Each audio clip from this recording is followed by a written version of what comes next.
Suasana di platform Tianfu menjadi sangat kental. Beberapa kepala istana dan Ling Dao semuanya khawatir dan berdiri diam, menatap Ling Weizi, yang memiliki ekspresi muram di wajahnya. Artinya, putra tertua Qian Tianshan menahan Ling Yunzuling untuk menyembah gunung dan ingin memasuki sekte kami, tetapi dia dihalangi oleh adik laki-laki Liang Miaozi. Kakak laki-laki itu tidak hanya mengusirnya, dia bahkan menghinanya. Lalu dalam kemarahan, putra tertua tidak hanya membasmi Xiao Luo ini menerobos formasi pedang surgawi dan berhasil menyalin 12 jimat surgawi. Berbicara tentang ini, Ling Weizi merasakan sakit yang menusuk di otaknya.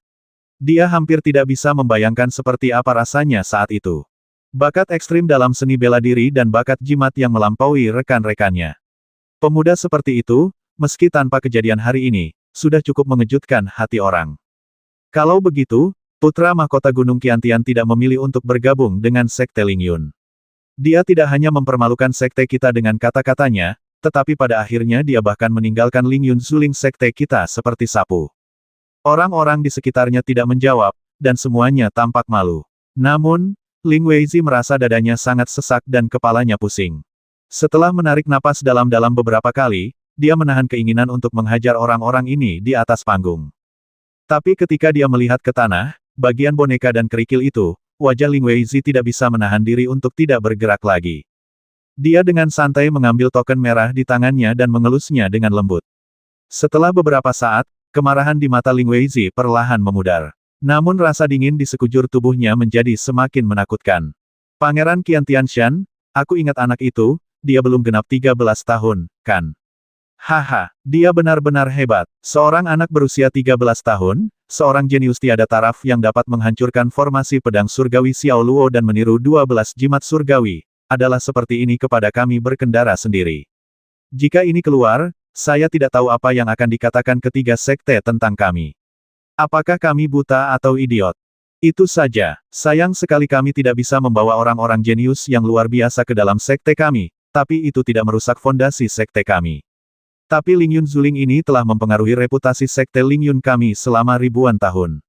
Saya, Ling Weizi, aku benar-benar malu. Aku benar-benar malu. Aku tidak tahu bagaimana cara bertemu leluhur itu setelah kematianku. Beberapa penganut Tao di sekitarnya menjadi semakin malu.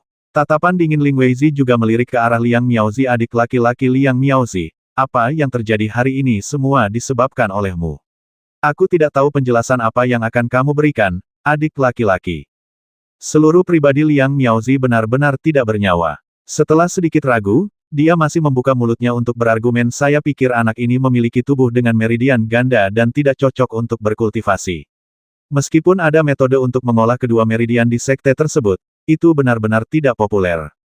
Ini alasannya, ada begitu banyak preseden dalam sekte tersebut, tetapi tampaknya tidak ada kerugian bagi sekte kita. Sekte itu hanya ingin mencari perlindungan sementara untuk putranya. Orang ini baik kepada sekte kita dan melindungi sekte kita, keturunan, kenapa tidak? Ling Weizi menggelengkan kepalanya, dengan ekspresi kecewa di wajahnya. Selain itu, karena Pangeran Qian Tianshan memiliki bakat seperti itu, bahkan jika dia benar-benar orang dengan 2 pembuluh darah, sekte kami pasti akan berusaha sekuat tenaga untuk menebusnya. Tidak, saudara junior, saya tahu Anda telah melakukan kontak dengan orang itu selama bertahun-tahun. Tetapi apakah persahabatan ini cukup kuat untuk menyebabkan Anda merugikan kepentingan sekte? Terlalu dimanjakan oleh orang itu. Meskipun dia berbicara dengan lembut, sosok Liang Miaozi bergetar lagi, dan seluruh dirinya berada dalam keadaan putus asa. Setelah beberapa saat, dia dengan enggan menggerakkan bibirnya. Taeko tahu dia salah. Dia akan mengasingkan diri hari ini dan menunggu hukuman dari sekte. Ling Weizi mengabaikannya dan menoleh ke arah Lin Fei. Yang terakhir segera berkata dengan wajah pahit, saya juga bersalah dalam masalah ini. Saya tidak perlu memberitahu keponakan saya. Lin Fei juga akan menerima hukuman, miliknya di masa depan. Ling Weizi pun tersenyum masam saat mendengar ini. Saya tidak tahu harus berbuat apa atas apa yang terjadi hari ini. Saya hanya bisa berusaha semaksimal mungkin untuk membereskan kekacauan ini. Saya hanya tidak tahu berapa banyak orang yang menyaksikannya dengan mata mereka sendiri. Jumlah totalnya adalah 269. Karena masa pasang surut spiritual semakin dekat, hampir 90% saudara telah memasuki gua untuk berlatih. Hanya murid yang sedang bertugas dan saudara-saudari junior yang baru saja dimulai hari ini hadir. Huang Yi sepertinya tahu bahwa Ling Weizi akan menanyakan pertanyaan seperti itu, jadi dia menjawab tanpa ragu-ragu. Dan mata Ling Weizi juga sedikit berbinar. 269 orang. Untungnya, tidak banyak orang. Berbisik dengan suara rendah, Ling Weizi menghela nafas lagi dan melihat ke langit. Saya akan melaporkan masalah ini kepada kepala sekolah. Saya harap ada ruang untuk penebusan dalam masalah ini. Saat ini, ketiga orang Zhong Shou sedang berjalan di kaki gunung. Gunung Danling tingginya sekitar 20.000 kaki dan jalannya sangat berbahaya. Bahkan Chu Sue dan Yin yang sama-sama memiliki seni bela diri yang baik dan kemampuan mengangkat dan mengendalikan mereka juga sangat baik. Butuh waktu hampir 2 jam untuk mencapai kaki gunung. Zhong Shou merasa agak menyesal dan sepertinya terlalu berani saat dia pergi. Faktanya, Huang Yi seharusnya diizinkan untuk menurunkannya terlebih dahulu. Yin yang terdiam sampai dia melihat gerbang gunung besar di bawah dan tiba-tiba berbicara, "Yang mulia, Anda benar-benar tidak ingin bergabung dengan Sekte Ling Yun.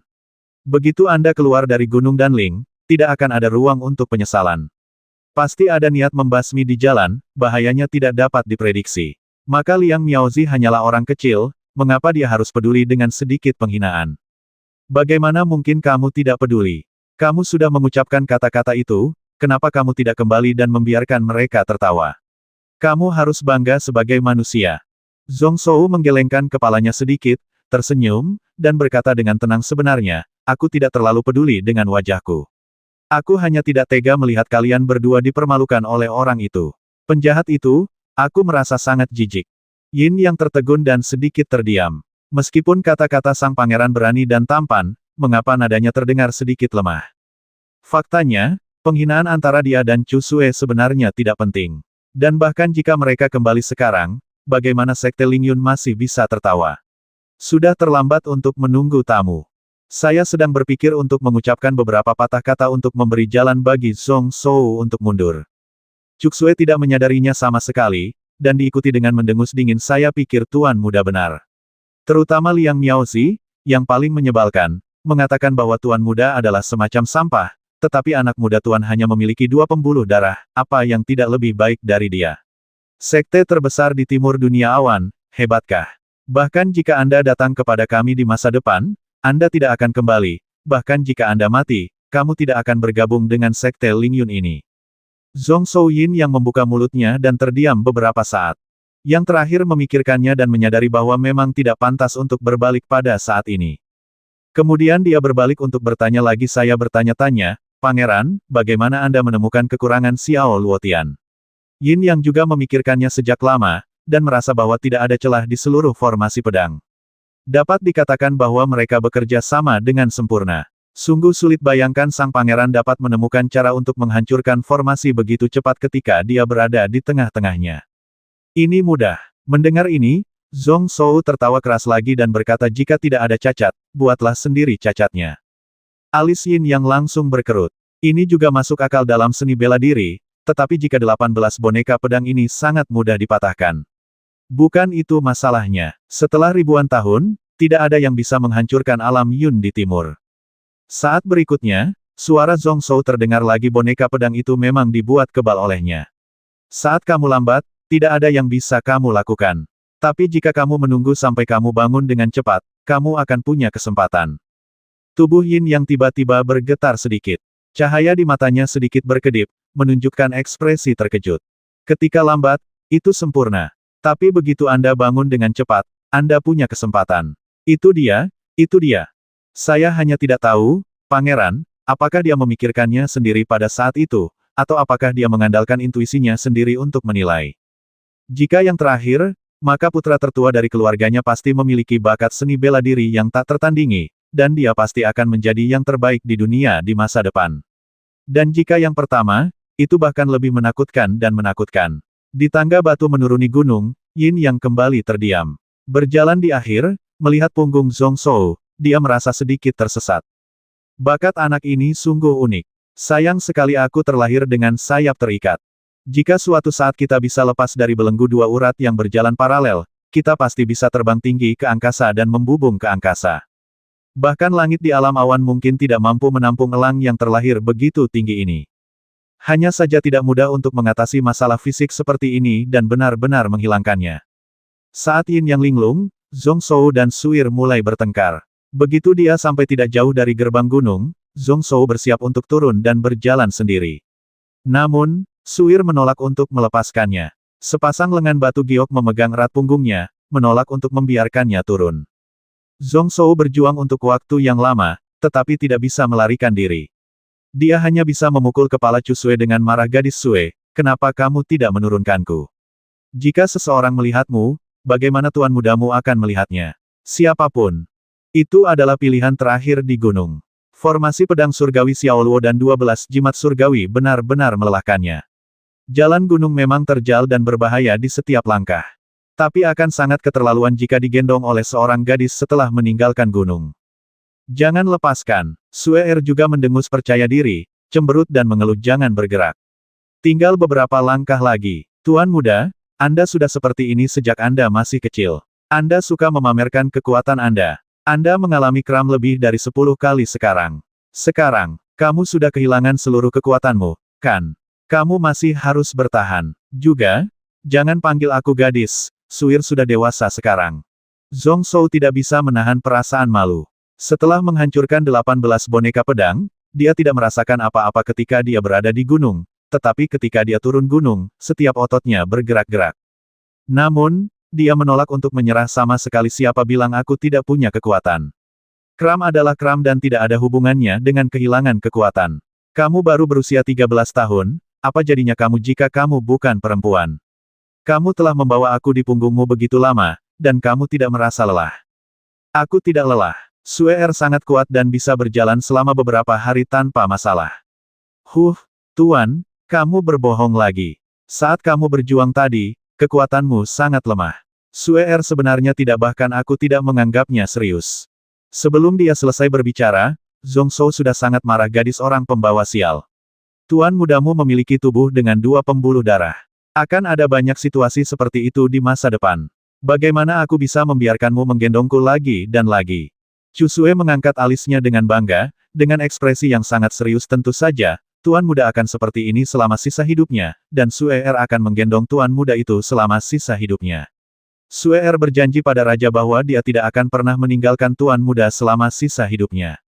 Zhong Zhou marah dan tertawa, tapi sekarang dia sedikit tergerak. Dia merasa bagian paling lembut dari hatinya tiba-tiba terpukul, dan emosi yang melonjak di dadanya sangat rumit. Matanya melembut tanpa disadari, dan dia menatap Chu Sue dengan saksama. Untuk sesaat, saya lupa untuk terus berjuang. Baru setelah saya melewati gerbang gunung barulah saya sadar kembali. Saat mereka hendak memulai kembali perkelahian, mereka melihat 2 sosok berjalan di depan mereka. Sosok Chu Sue dan Yin yang tiba-tiba membeku, sementara ekspresi Zhong Zhou juga sedikit mengembun. Kedua orang ini, satu berusia sekitar 40 tahun, tampak aneh dan belum pernah bertemu sebelumnya. Yang lainnya, baru 16 tahun, terasa familiar. Dalam benaknya, beberapa kenangan tentang orang ini otomatis muncul. Zhongling, saudara laki-laki Zhong Xi dan salah satu sepupunya. Dalam ingatan Zhong Zhou, dia tidak banyak berinteraksi dengan orang ini. Saat bertemu, mereka biasanya hanya mengangguk, dan hubungan menjadi sangat dingin. Di Gunung Qiantian, dia tidak mengucapkan sepatah kata pun selama beberapa tahun. Meskipun saya tidak tahu mengapa orang ini muncul di sini. Bagaimanapun, kebanyakan dari mereka mempunyai niat buruk terhadapnya. Kedua orang di sana juga berhenti sebentar, sedikit terkejut. Kemudian mereka semua santai lagi, dan roh sekte berbicara lebih dulu, berkata dengan suara dingin, bukankah ini sepupuku? Melihat situasi ini, mungkinkah Saudi diusir oleh sekte Lingyun? Kudengar paman punya Lingyun Zuling, mungkinkah sepupuku tidak berguna? Bibir Zhong Zhou bergerak sedikit saat mendengar ini. Bagaimana nada suara Zhongling ini bisa sama persis dengan nada suara Zhong Yu yang sudah mati? Mereka memang sepupu, hanya dicetak dari cetakan yang sama. Ekspresi Yin Yang dan Chu Sue tiba-tiba berubah, dan mereka memandang 2 orang di depan mereka dengan dingin dengan mata tajam. Pria parubaya yang aneh itu juga menggelengkan kepalanya dan menghela nafas. Ini berarti kamu tidak akan menyerah sampai kamu mencapai dunia bawah. Saudara Yin, aku sudah memberitahumu sebelumnya. Perjalananmu ke Gunung Danling mungkin bukan yang kamu inginkan. Kamu menolak untuk mempercayainya, bagaimana sekarang? Lebih baik menyetujuinya daripada kehilangan muka di Gunung Danling. Leher Yin yang sudah ditutupi urat biru, otot-otot di tubuhnya tegang, dan ekspresinya sangat jelek. Mata Zhong Zhou sedikit berbinar. Ternyata orang tersebut adalah Feng Xiao yang sedang berbicara dengan Yin Yang di dekat jembatan hari itu. Apa yang terjadi hari ini cukup sederhana. Setelah berpikir sebentar, Anda bisa mengetahui alasan mengapa Liang Miaozi dari Sekte Ling Yun ditolak. Sue memiliki gigi perak yang mengeluarkan suara berderak kamu tercela. Berarti, Feng Xiao mencibir, dengan ekspresi jijik di wajahnya karena kami adalah lawan kami akan menggunakan cara apapun yang diperlukan. Perilaku yang mulia saat itu 10 kali lebih kejam daripada perilaku tuan muda saya. Faktanya, di final analisis, itu masih milikmu. Pilihan. Selain itu, meskipun senior berjanji untuk membantuku, dia juga memberi pangeran kesempatan. Selama pangeran lulus ujian, bahkan tuan muda keluargaku tidak akan bisa. Sebelum dia selesai berbicara, Zhongling mencibir mengapa kamu banyak bicara. Sampah tetaplah sampah. Bahkan dengan Ling Yun Zhongling di tangan, tetap saja lumpur yang tidak dapat menahan tembok. Tapi sepupu, kamu benar-benar beruntung. Ini apakah kamu sedang dibawa turun gunung oleh Sue? Aku pikir kamu tidak kompeten di masa lalu, tapi kamu masih punya nyali. Sekarang kamu benar-benar mempermalukan klanku. Suir mengepalkan tangannya erat-erat, pipi merah mudanya memerah, dan ekspresinya sangat marah. Dia ingin meninjunya dan memukuli wajah Zhongling hingga menjadi pancake. Tuan muda, dia tidak sia-sia. 343 napas menerobos formasi Xiao Luo Tianjian, dan dia sepenuhnya menggambar 12 jimat surgawi tanpa menggunakan kekuatan spiritual. Berapa banyak orang di dunia ini yang dapat membandingkannya? Pemandangan di Istana Tao Gunung Danling dan penampilan heroik yang tiada taraf saat 99 nafas menghunus pedang, tak seorang pun di dunia ini yang bisa melakukannya. Saat dia hendak membalas, Zhong Shou terkekeh, menepuk pundaknya dan berkata, maaf. Saudaraku, aku benar-benar pecundang, aku benar-benar telah menimbulkan masalah bagimu. Tetapi saudaraku juga tahu bahwa masalah Zhong Shou tubuhnya terlalu lemah, jadi dia hanya bisa membiarkan Suir menggendongnya. Bagaimanapun, Suir adalah pelayanku. Aku bisa menggendongnya di punggungku dan menggunakannya sesukaku, sepupu. Setelah mengatakan ini, Daksue memeluk Cuksue dengan ekspresi penuh kasih sayang. Awalnya, dia berpikir jika seseorang melihatnya, dia tidak akan bisa melihat siapapun di masa depan. Ketika seseorang mengatakan ini, Zhong Shou tidak mau turun lagi. Wajah Zhongling langsung pucat karena marah, dan dia menatap Cuksue dengan mata yang sangat muram. Setelah sekian lama, dia menarik napas dalam-dalam. Setelah menenangkan diri beberapa saat, ia kembali menertawakan dirinya sendiri dan melewati mereka bertiga dengan ekspresi dingin dan angkuh. Ternyata aku masih merindukanmu dan saudara-saudaraku.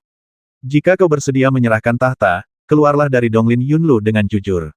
Kakakku dan aku bisa mengampuni nyawamu. Sampai sekarang, roh sekteku telah menyadari bahwa aku naif.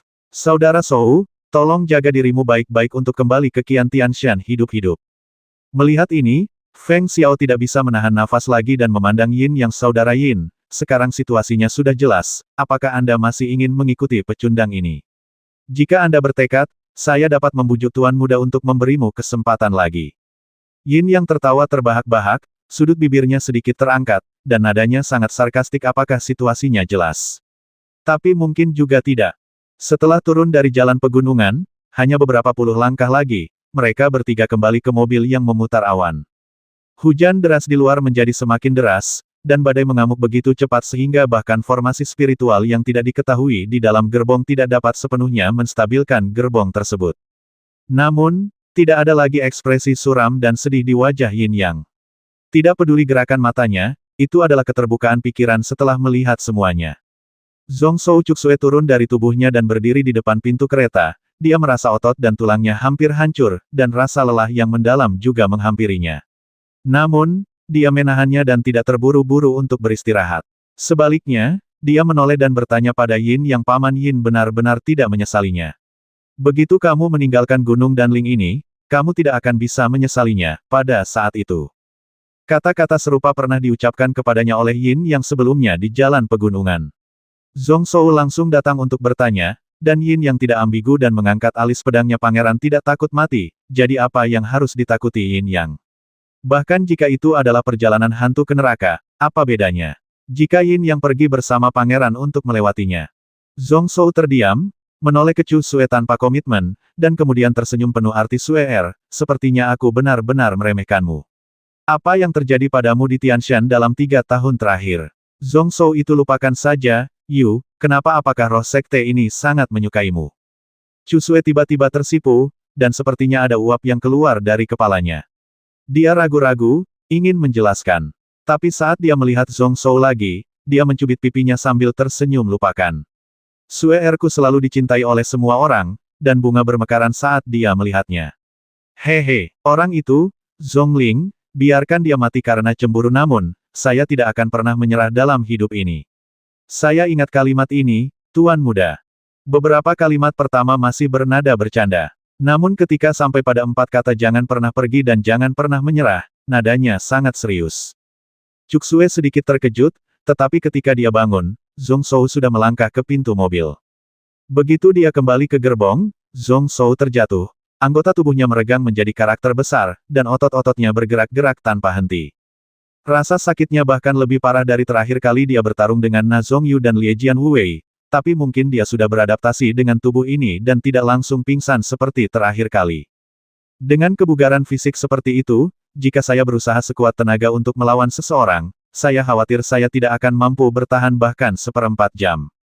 Diam-diam tertawa getir, Zhong Shou menahan rasa sakit dan kelelahan yang parah, duduk kembali, membuat postur dengan 5 hati menghadap ke langit, terhubung dengan langit dan bumi, dan kemudian memeriksa dantian secara internal. Dalam sekejap, Zhong Shou menghirup udara. Suasana hatinya hampir hilang, kulitnya tiba-tiba berubah menjadi hijau dan putih, dan dia bercampur antara kegembiraan dan keterkejutan. Gelombang dingin tadi sebenarnya adalah benda ini. Di dalam roda ban laut ki miliknya, sekarang ada 18 ki jin berbentuk pedang, mengalir dalam cakra paralel. Itu jelas merupakan jenis ki yang berbeda, tetapi hampir mencair dengan massa ki di pembuluh darahnya sendiri, tanpa konflik apapun. Mereka berasimilasi bersama dan tidak dapat dibedakan satu sama lain. Bahkan pikirannya dapat merangsangnya sampai batas tertentu. Namun, itu hanya ada di dalam cakra seseorang dan tidak dapat dipaksa keluar dari tubuh. Bahkan ada jejak pemikiran yang tersembunyi di dalamnya, sangat ganas dan mendominasi, tetapi sangat terkendali sehingga Anda tidak dapat merasakan keunggulan apapun. Dan Zhong Shou sangat akrab dengan energi berbentuk pedang dan aura samar ini. Sebagian besar kekuatan pedang ini adalah niat pedang penghancur Jingyun Shen yang diturunkan oleh Patriark Ling Yun. Tidak ada kesalahan. Jadi, legenda itu memang benar. Di dalam tubuhnya terdapat 18 benih roh pedang yang mengandung hampir semua misteri rahasia Jingyun Juejian dari Sekte Ling Yun. Kekuatan pedang, energi pedang, cahaya pedang, sajak pedang, momentum pedang, niat pedang, jiwa pedang, semua rahasia dan metode penggunaan semuanya termasuk di dalamnya dalam bentuk benih. Selama Anda mempelajari, memelihara, dan mengolahnya setiap hari, Anda benar-benar dapat menguasainya dan dengan mudah menguasai teknik pedang rahasia Sekte Ling Yun ini di masa depan. Dikabarkan bahwa Yan Feibai, bintang baru dari Sekte Ling Yun, telah menguasai sebagian dari maksud pedang penghancur Jingyun Shen ketika dia pertama kali debut, jadi dia tak terkalahkan di benua Ling Yun Timur. Bahkan mereka yang berkuasa di surga harus menghindari junior yang baru mencapai alam cakra bumi ini. Banyak orang berspekulasi tentang bagaimana Yan Feibai mempelajari ide seni bela diri yang jauh melebihi wilayahnya sendiri. Beberapa orang menduga bahwa itu berasal dari Aula Master leluhur Sekte Ling Yun, tempat suci seni bela diri. Beberapa orang juga berspekulasi bahwa boneka 18 pedang generasi pertamalah yang dihancurkan oleh Yan Feibai sendiri di panggung Mingjian. Buktinya adalah di 5 benua dan 4 pulau awan, semua murid Sekte Ling Yun yang telah menembus formasi pedang Xiao Luotian kurang lebih telah menguasai sebagian dari maksud pedang penghancur Jingyun Shen. Namun spekulasi ini selalu belum terkonfirmasi. Namun, ketika memikirkan hal ini, pikiran pertama Zhong Shou bukanlah kejutan, melainkan desahan di dalam hatinya. Platform Mingjian Sekte Ling Yun tidak terbatas pada Gunung Danling. Kelima benua dan 4 stasiun pulau memiliki formasi Xiao Luotian Jian yang sama. Bahkan kedua belas loh batu dewa itu persis sama. Situasinya mirip dengan Yunlu di timur. Setelah puluhan ribu tahun, tidak ada yang bisa memecahkannya. Namun, hanya 2 tahun kemudian, Yan Feibai memulainya. Namun, hanya dalam 10 tahun, loh batu boneka di 5 benua dan 4 pulau ini dipatahkan secara paksa atau berhasil disalin. Di dalam Sekte Ling Yun, lusinan orang jenius telah muncul satu demi satu, dan bintang-bintang bersinar terang. Dan melihat seluruh dunia Cloud, ada juga banyak orang berbakat, masa penuh gejolak, dan kuat. Akumulasi seni bela diri selama hampir 10.000 tahun di alam Yun tiba-tiba meledak sebelum gelombang energi spiritual yang sebenarnya datang. Abad Kaisar Dewa juga merupakan era sejati milik orang-orang kuat yang tiada taranya. Hari ini, dia mematahkan formasi dan meniru jimat itu. Di mata orang lain saat ini, itu tidak ada bedanya dengan mitos dan tidak bisa dipercaya. Namun jika ditempatkan beberapa dekade kemudian, tidak banyak orang yang akan terkejut dengan hal ini. Karena banyak sekali orang yang mampu melakukannya saat itu. Pada saat itu, jumlah orang yang disebut jenius sama banyaknya dengan bintang di Sungai Gangga. Setelah menghela nafas, Zhong Shou mulai memeriksa pro dan kontra dari 18 niat pedang penghancur ilahi Jingyun di tubuhnya sendiri. Menggunakan pengalaman kehidupan sebelumnya, dia berulang kali menyelidiki dengan pikirannya, dan tidak sampai 1 jam kemudian dia memutuskan bahwa Patriark Lingyun memiliki peluang 80% untuk tidak melakukan apapun dengan spesies spiritual niat pedang ini. Alasan mengapa dikatakan 80% adalah karena ada beberapa metode deteksi yang lebih tepat dan komprehensif yang tidak dapat digunakan oleh Zhong Shou. Lapisan terdalam dari energi berbentuk pedang ini berada di luar jangkauannya saat ini. Dan begitu pikirannya rileks, jejak ekstasi muncul di wajah Zhong Shou. Jingyun Juejian, dia tidak peduli. Bahkan 18 niat pedang penghancur Jingyun Shen dari tangan Patriark Lingyun hanya mampu menarik perhatian di mata Zhong Shou. Namun, pada saat ini, benih roh niat pedang ini seperti memberikan bantuan kepadanya di salju. Gunakan kendali pikiran Anda untuk membuat semua energi berbentuk pedang mengalir ke segala arah di 2 meridian napas janin paralel dan semua titik akupuntur. Benar saja, kemanapun dia lewat, hampir semua energi asing dan kotoran secara aktif dihancurkan oleh 18 benih roh pedang ini satu persatu. Itu dapat dengan mudah diasimilasi atau dikeluarkan dari tubuh. Satu-satunya hal yang merepotkan adalah benih energi pedang ini hampir sepanjang waktu menyerap dan mengasimilasi bagian paling murni dari energi sejati di tubuhnya. Tentu saja, situasi ini sudah sesuai ekspektasinya. Jika apa yang dia harapkan benar, niat pedang penghancur Jingyun Shen ini akan menjadi lebih kuat ketika dia berlatih Qi dan denyut nadi. Boneka formasi pedang surgawi Xiao Luo adalah 18 niat pedang penghancur dewa yang mengejutkan awan. Jadi, bisakah arus hangat di dalam loh batu itu menjadi benih roh jimat surgawi? Zhong Shou mengalihkan pikirannya kembali ke kedalaman jiwanya dan melihat bahwa lautan kesadaran jiwa yang mulai berkembang dikelilingi oleh 12 rune. Mengidentifikasi mereka satu persatu, mereka adalah 12 simbol surgawi alam semesta, Yin dan Yang, emas, kayu, air, api, bumi, sunda, dan guntur, semua benih Tianfu berada di luar kekuatan jiwa, tersusun rapi seperti skala jam generasi selanjutnya. Simetris dari kiri ke kanan, dimulai dengan karakter Qian dan diakhiri dengan karakter Yun. Sama seperti spesies roh pedang itu, mereka terus-menerus menyerap kekuatan jiwanya dan secara otomatis memberi nutrisi pada dirinya sendiri. Bahkan metodenya dalam menelan Yuan hampir tidak bisa mengimbangi kecepatan menelan benih spiritual ini. Zhong Shou menghela nafas diam-diam, mengetahui bahwa setelah hari ini, ada 2 orang kuat di tubuhnya yang dapat menyerap energi sebenarnya. Untungnya, memiliki jimat surgawi ini bukannya tanpa manfaat. Jimat ini juga dapat memurnikan jiwa, dan keefektifannya hanya sedikit lebih buruk daripada teknik penerangan jiwa cermin langit.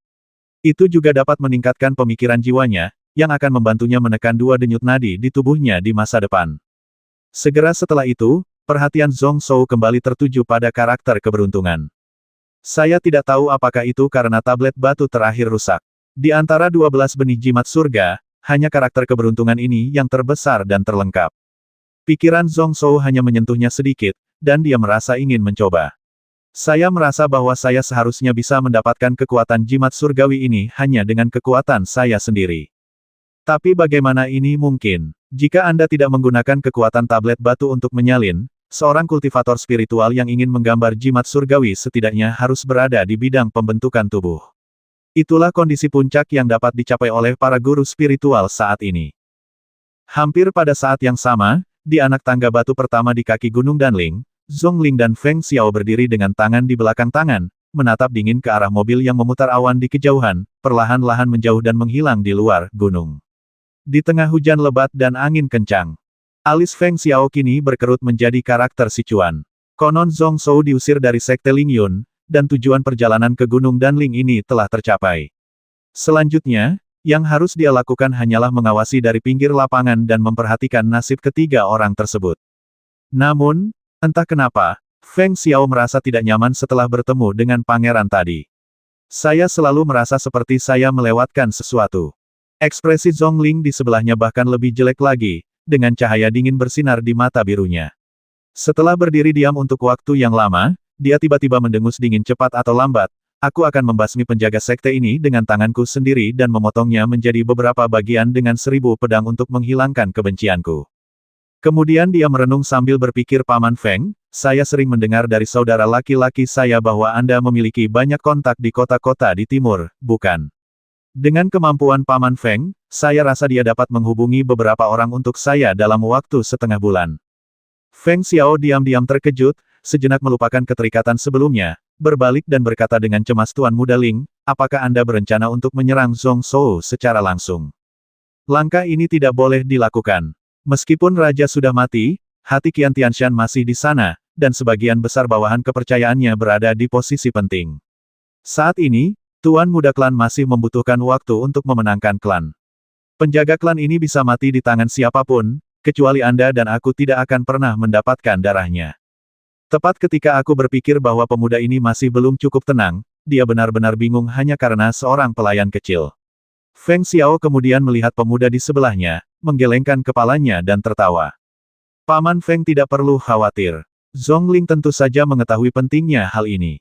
Meminta Paman Feng mengundang seseorang kemari hanyalah untuk berjaga-jaga. Pada titik ini, suara Zhongling berhenti sebentar lagi, dan ekspresinya berangsur-angsur menjadi tenang, sepupuku. Kali ini, aku merasa sedikit tidak biasa. Dia hanya membicarakannya dan tidak peduli. Dia tidak melakukan itu sebelumnya. Sangat murah hati. Haha, sebenarnya, Paman Feng tidak perlu peduli. Itu mungkin hanya imajinasiku. Feng Xiao kaget. Ternyata bukan hanya dia saja yang merasakan hal tersebut. Namun, setelah berpikir sejenak, Feng Xiao diam-diam juga merasa geli, dan dia mungkin terlalu curiga. Seberapa besar masalah yang dapat ditimbulkan oleh seorang seniman bela diri rahasia 8 Vena, seorang pelayan yang relatif kuat, dan pangeran yang kehabisan napas setelah mengambil beberapa langkah saja. Tidak peduli bagaimana situasinya berubah, tidak peduli berapa banyak variabel yang ada, mereka tidak dapat mengubah hasil akhir dari ketiga orang ini.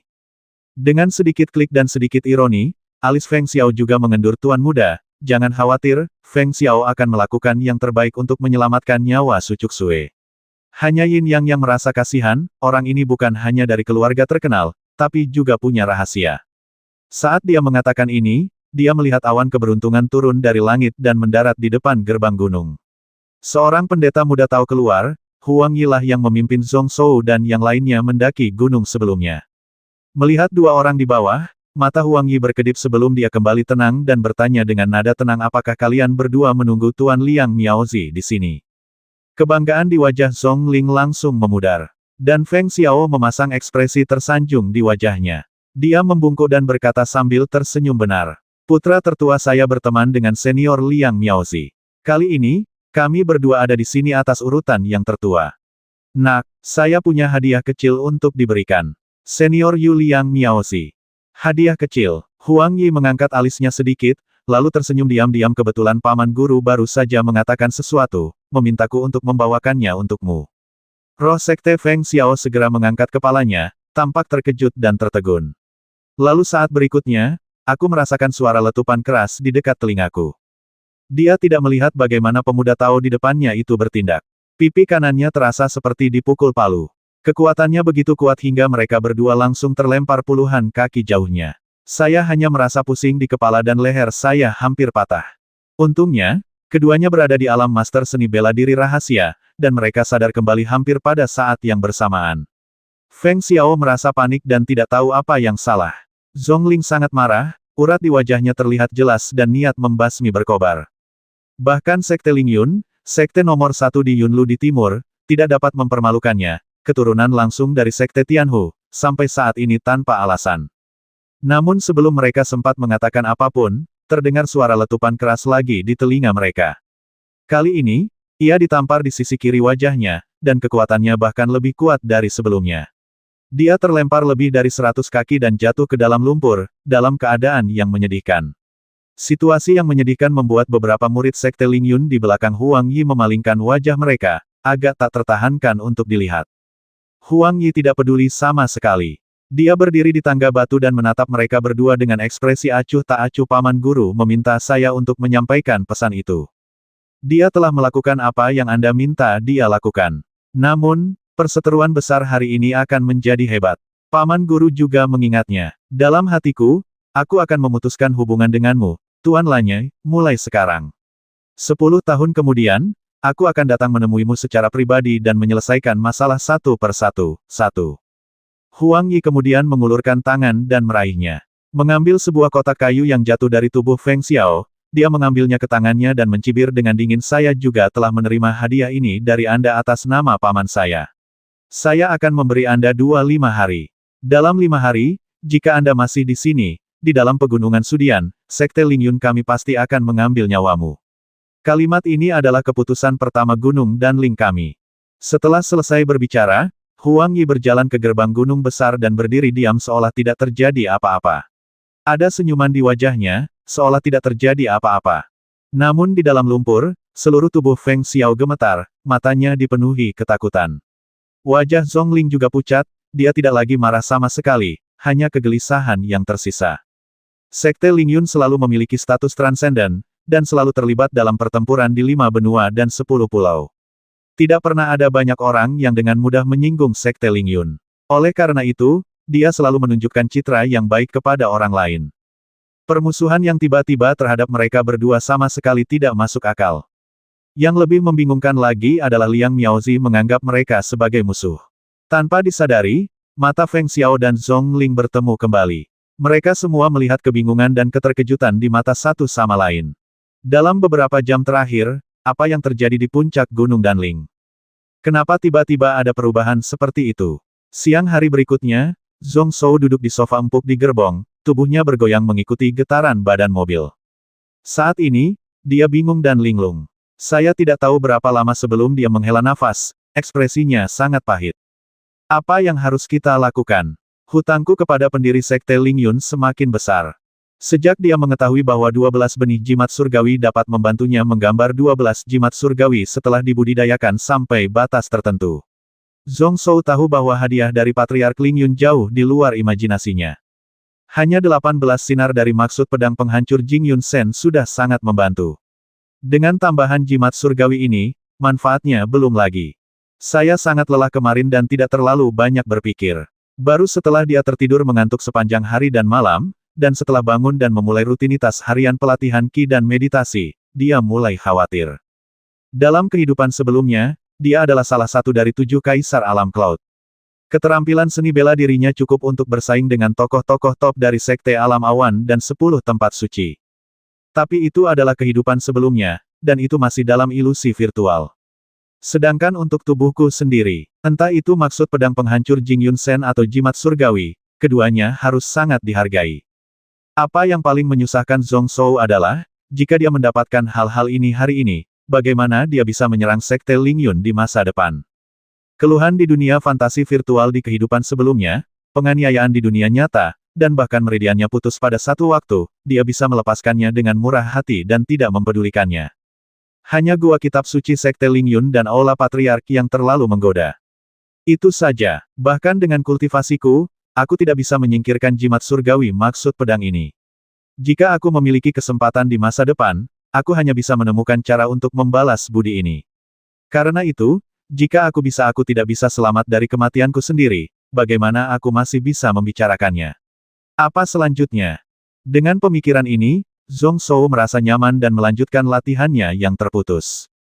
Kunci dari pelatihan dan meditasi Qi adalah konsentrasi. Begitu Zhong Shou memasuki konsentrasi, dia tidak punya pikiran atau pikiran.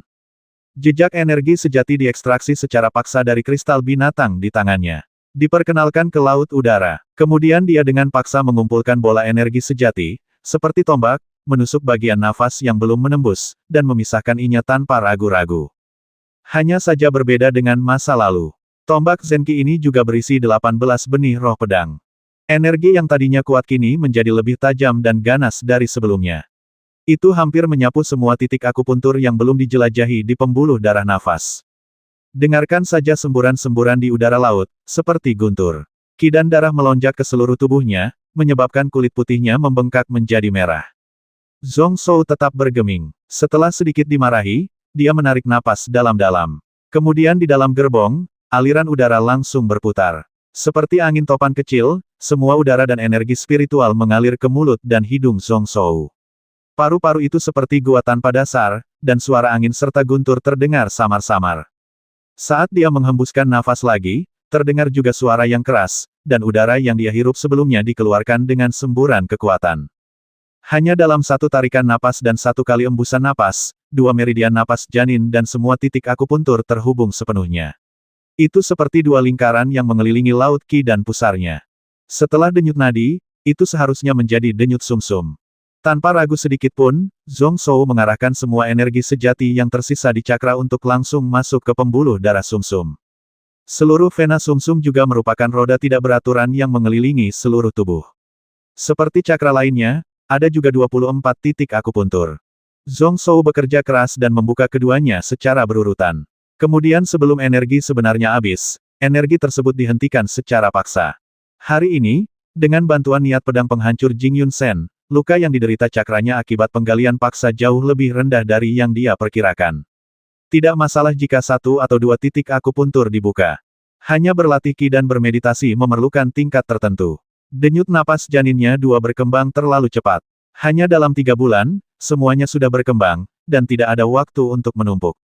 Tinju roh nafas janin saat ini hanya sukses kecil, dan belum mampu benar-benar memperkuat dua meridian nafas janinnya hingga embrio seperti batu dan nafas seperti pegas. Bagaimana kita bisa membangun menara setinggi langit jika pondasinya tidak kokoh?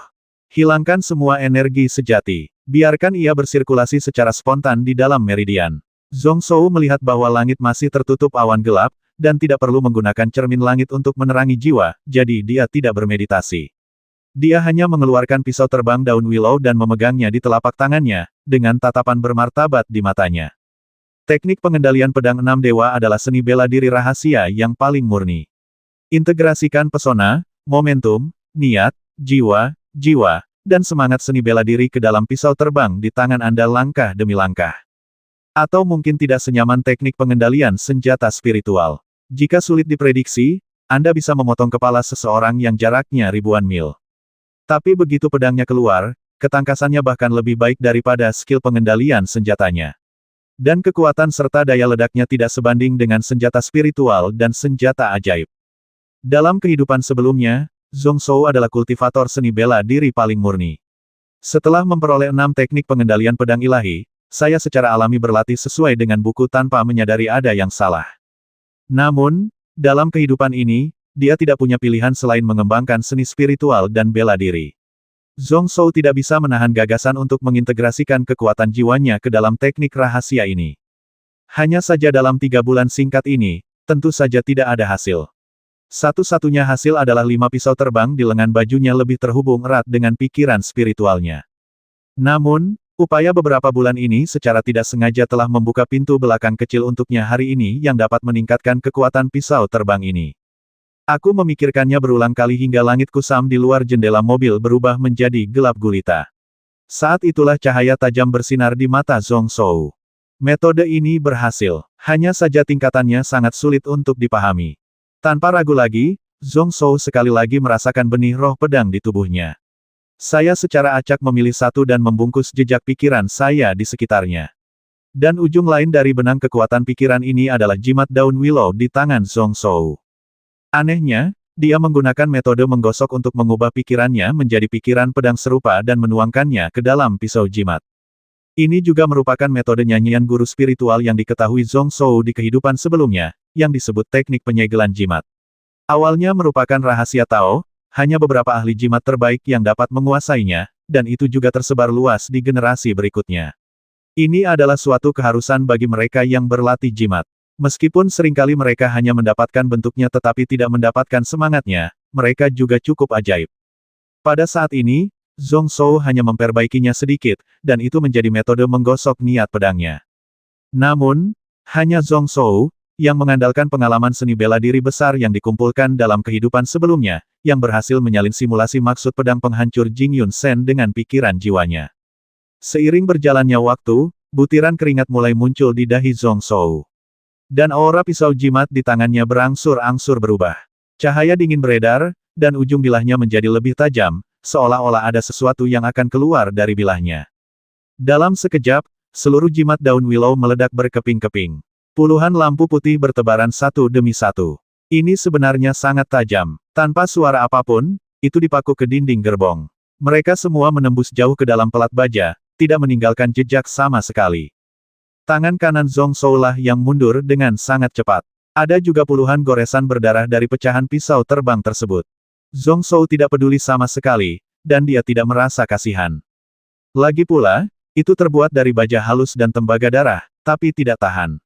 Apakah niat pedang ini terlalu kuat? Yang bisa kucetak jelas hanya lapisan paling dangkal. Itu memang pedang penghancur Dewa Jingyun, tapi hancurkan Dewa Abadi. Memutar tangannya lagi, dia mengeluarkan jimat daun willow lainnya dan masih menggunakan teknik penyegelan jimat untuk mencetak maksud pedang penghancur Jingyun Sen. Hanya saja kali ini, hanya butuh beberapa saat sebelum meledak lagi. Ini diulangi hingga keempat kalinya, dan wajah Zhong Zhou tidak lagi berwarna sama sekali. Di telapak tangannya, ada jimat daun willow tergeletak dengan tenang. Bilahnya masih berwarna cian, dengan garis darah di dalamnya. Namun jika Anda perhatikan lebih dekat, Anda akan menemukan bahwa sepertinya ada jejak pola awan yang berenang di bilahnya. Pola awan melonjak, menyebabkan awan cahaya muncul di sekitar talisman knife, berkabut dan tidak menentu. Selain itu, kilap di bagian tepinya pun semakin cerah. Alis Zhong Zhou masih berkerut dan dia tidak terlihat senang. Aku hanya bisa mendapatkan kekuatannya, tapi bukan niatnya. Menggunakan kekuatan jiwa untuk meniru maksud pedang penghancur Jingyun Sen bukanlah ide seni bela diri yang sebenarnya. Setelah menggumamkan sesuatu dengan suara rendah, Zhong Zhou bertanya-tanya apakah tuntutannya terlalu tinggi. Hanya ada sedikit jejak dari maksud pedang penghancur Jingyun Sen yang dia cetak pada jimat daun willow. Namun bagi pejuang yang masih terjebak dalam roda tubuh, itu adalah level yang sangat mustahil untuk diatasi. Bahkan Master Cakra Bumi yang kuat yang telah memasuki tingkat bawaan sangatlah sulit untuk ditolak. Jika itu terjadi 3 bulan yang lalu, dia akan melawan Fierce Sword Ue lagi. Pisauku ini bukan hanya tentang mencabut salah satu matanya, tapi langsung menembus otak orang ini dan merenggut nyawanya. Dia mengeluarkan jimat daun willow terakhir dan terus menanamkan niat pedangnya. Kali ini jumlahnya sedikit dikurangi. Tapi dia hanya bertahan selama 1/4 jam, dan seluruh pisau terbang itu hancur berkeping-keping lagi. Zhong Zhou menggelengkan kepalanya diam-diam, kesuksesan barusan seharusnya menjadi kasus khusus. Distribusi tembaga merah dan keseluruhan struktur jimat daun willow jauh lebih masuk akal dan lebih keras dibandingkan 4 jimat lainnya. Roh pedang yang lemah seperti itu masih belum bisa diberkati, itulah masalah materinya. Namun, jimat daun willow ini sudah menjadi jimat terbaik yang bisa dia peroleh dalam waktu singkat. Pisau terbang yang lebih baik perlu disesuaikan oleh pedagang besar seperti Bao Bingzai yang memiliki ahli penempaan spiritual tingkat tinggi, dan harganya sangat mahal. Atau, Anda dapat membeli bahan yang lebih baik dan menyempurnakannya sendiri. Meski peluang suksesnya agak kecil, tapi jika niat pedangnya tercetak, kekuatannya lumayan bagus. Kamu masih bisa melanjutkannya di masa depan. Zhong Zhou merenung sejenak, lalu menyembunyikan satu-satunya pisau jimat yang berhasil di lengan bajunya. Dia juga mengeluarkan 4 pisau terbang daun willow yang identik dan menyembunyikannya di dekat tubuhnya. Letakkan di bawah pakaian Anda dan Anda tidak akan melihat jejak apapun. Saya tidak berniat melanjutkan percobaan, bukan karena saya tidak mau, tapi karena saya tidak bisa. Pertama-tama, kekuatan jiwanya saat ini hampir habis. Kedua, hanya ada 5 pisau terbang yang benar-benar bisa melakukan telepati. Tepat ketika Zhong Zhou hendak menenggelamkan pikirannya ke dalam jiwanya lagi, dia hendak mengamati dengan cermat 12 benih jimat surgawi dengan kekuatan jiwa di luar negeri, terutama kata keberuntungan. Di luar pintu kereta, terdengar suara bertanya, apakah nyaman bagi Anda, Tuan Muda? Apakah itu Yin Yang? Pikiran Zhong Zhou bergerak sedikit, dan dia sudah menebak beberapa alasannya. Dia segera berhenti bermeditasi dan tertawa terbahak-bahak. Paman Yin, masuk saja. Sesosok tubuh tinggi melangkah ke pintu, itu adalah Yin Yang. Ekspresinya sedikit serius, dan setelah melihat ke arah Zhong Zhou, matanya menjadi sedikit berbeda. Setelah itu, dia berjalan langsung ke sofa empuk dan duduk bersila, dan bertanya ragu-ragu mungkinkah putra mahkota telah mengembangkan 2 meridian nafas janin. Zhong Zhou juga tahu bahwa dia tidak bisa menyembunyikannya darinya, jadi dia tersenyum dan mengangguk sebagai pengakuan. Setelah 2 meridian nafas janin dikuasai, sedikit nafas akan keluar dari tubuh prajurit. Pada saat ini, Zhong Shou baru saja membuka kedua pembuluh darah ini, dan mereka masih jauh dari bisa menutupnya. Prajurit tingkat tinggi dapat dengan mudah mendeteksinya. Mata Yin yang langsung berbinar, lalu ekspresinya berubah serius. Bakat sang pangeran memang tak tertandingi oleh orang biasa. Entah bagaimana sang pangeran berhasil mengolah 2 denyut nafas janin dalam 3 bulan. Tapi dia tetaplah yang sama. Aku punya satu kata untuk mengingatkan pangeran bahwa lebih penting mengetahui fondasi seorang pejuang dan tidak pernah terburu-buru meraih kesuksesan. Zhong Shou diam-diam tersenyum pahit, bagaimana mungkin dia tidak mengetahui kebenaran ini. Tapi dia juga tahu bahwa pihak lain punya niat baik. Untungnya, Yin yang tidak menulis tinta apapun, jadi dia hanya menjelaskan beberapa kata dengan sungguh-sungguh. Kemudian dia kembali ke topik utama ketika Yang Mulia meninggalkan Gunung Qiantian. Anda hanya meminta saya dan Cuksue untuk mengeluarkan putra mahkota dari Akademi Lin Hai dan memujanya di Sekte Lingyun. Tidak ada penjelasan lain. Saya pikir pada saat itu, Yang Mulia, saya tidak menyangka apa yang terjadi kemarin. Tapi sekarang pangeran tidak ingin menjadi murid Sekte Lingyun, kita perlu membuat rencana terlebih dahulu untuk kita bertiga di masa depan. Zhong Shou mengangguk lagi, mengetahui bahwa ini adalah hal yang benar untuk dilakukan. Saya baru saja menduga Yin yang datang mencarinya untuk masalah ini.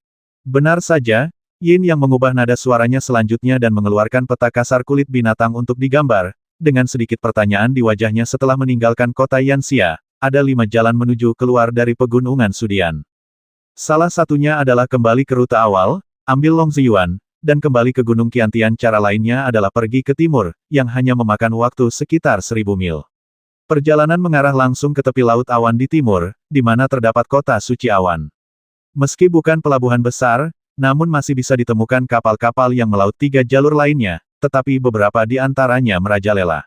Raja binatang tingkat 6, bahkan Sekte Lingyun, tidak berdaya. Zhong Shou tersenyum, Yin yang berkata begitu banyak, tapi nyatanya, hanya ada 2 makna di balik perkataannya. Apakah Anda melarikan diri ke Donglin Yunlu terdekat? Lebih baik kembali ke Gunung Qiantian dan bertarung demi posisi Raja Ibel. Menggosok dagunya dengan tangannya, Zhong Shou merenung sejenak, dan akhirnya tersenyum tipis, menunjuk ke suatu titik di sisi timur peta kulit binatang. Lebih baik pergi ke kota Yunseng dulu. Saya ingat lokasi itu, tidak jauh dari kota Yunseng. Tahun ini belum mencapai waktu kelahirannya, setelah gelombang pertama energi spiritual mulai meningkat barulah ia benar-benar muncul di dunia. Tahun itu juga merupakan era paling awal dalam permainan Kaisar Dewa 10.000 tahun kemudian. Tetapi jika dia mengingatnya dengan benar, kebetulan ada semacam harta spiritual surga dan bumi yang tumbuh di dekat sini. Beberapa di antaranya harus matang. Itu tidak terlalu berharga, kebetulan dia bisa menggunakannya baru-baru ini. Dan benda itu juga harus dikeluarkan. Ini juga merupakan keyakinan terbesar bahwa dia berani menolak Sekte Lingyun. Tapi ada yang salah dengan jalan ini. Sebaiknya lewat sini. Yin yang sedikit terkejut, dan melihat jari-jari Zhong Shou menggambar garis tipis pada kulit binatang, yang kebetulan merupakan garis halus yang mengarah ke timur pegunungan Sudian. Yang Mulia, ada rawa lumpur hitam, yang juga merupakan bagian dari Longziyuan. Meskipun tidak ada binatang tingkat tinggi, kereta pembalik awan kami juga tidak dapat melewatinya. Rute ini jelas melebihi ekspektasi ketiga orang tersebut. Namun, hal yang paling terkenal dari rawa lumpur hitam adalah binatang buas yang bersembunyi di rawa lumpur. Sebaliknya, ada kelompok serigala rawa dan sejumlah besar semut pemakan mayat, yang hampir tak terkalahkan di rawa. Bahkan monster level 5 dan 6 cenderung menjauh. Jadi mobil kita perlu sedikit dimodifikasi atau langsung diganti. Kecepatan saat ini masih terlalu lambat. Mengingat kondisi fisik tubuhnya, akan sulit bergerak tanpa kendaraan. Zhong Shou diam-diam menertawakan dirinya sendiri dan menaruh titik lain di peta. Ayo pergi ke kota Xiao Yuan dulu. Kudengar tempat ini kaya akan baja berkualitas. Tempat yang ditunjuk Zhong Shou adalah di dekat Gunung Danling, kurang dari 300 mil jauhnya.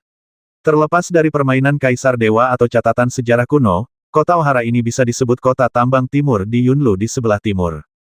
Kaya akan biji besi dan berbagai logam terkait, ini adalah tanah suci bagi pandai besi spiritual awal dan ahli senjata spiritual. Sekalipun tidak sebesar generasi selanjutnya, pasti tidak akan ada kekurangan ahli material dan penempaan spiritual. Yin yang juga menunjukkan pandangan yang bijaksana, dan dengan hati-hati melihat formasi dinding angin yang diukir pada gerbong di sekitarnya, dan akhirnya memberikan senyuman masam tidak apa-apa. Ikuti saja keinginan pangeran. Dari kota Xiao Yuan, kamu bisa langsung menuju ke dalam rawa lumpur hitam. Jika Anda tahu bahwa Anda tidak cukup kuat, tetapi Anda masih ingin bertarung dengan orang-orang itu sama saja dengan mempertaruhkan kematian. Ada baiknya juga untuk melarikan diri untuk menghindari serangan mereka. Alis Zhong Zhou tiba-tiba terangkat dengan dingin, mengetahui bahwa Yin yang telah salah memahami maksudnya. Dia bergegas ke kota Yunseng kali ini untuk tidak melarikan diri dari Donglin Yunlu. Zhong Zhou benar-benar tidak berniat memperjuangkan posisi Raja Ibel di Gunung Qiantian.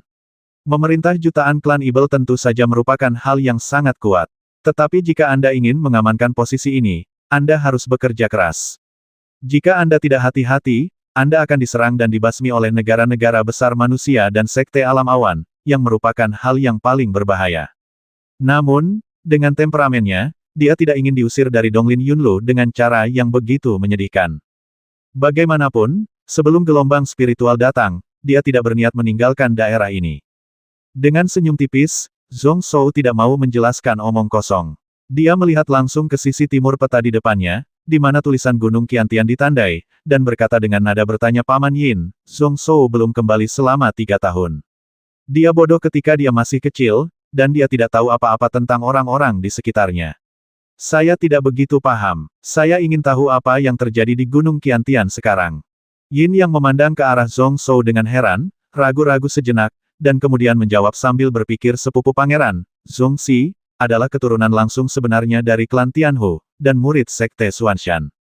Gurunya Xuanshan Lanye Zhenren, dikenal seperti Yunlu di timur, tempat paling terkenal di abad yang lalu orang yang berharap untuk menerobos ke sekte bela diri surgawi.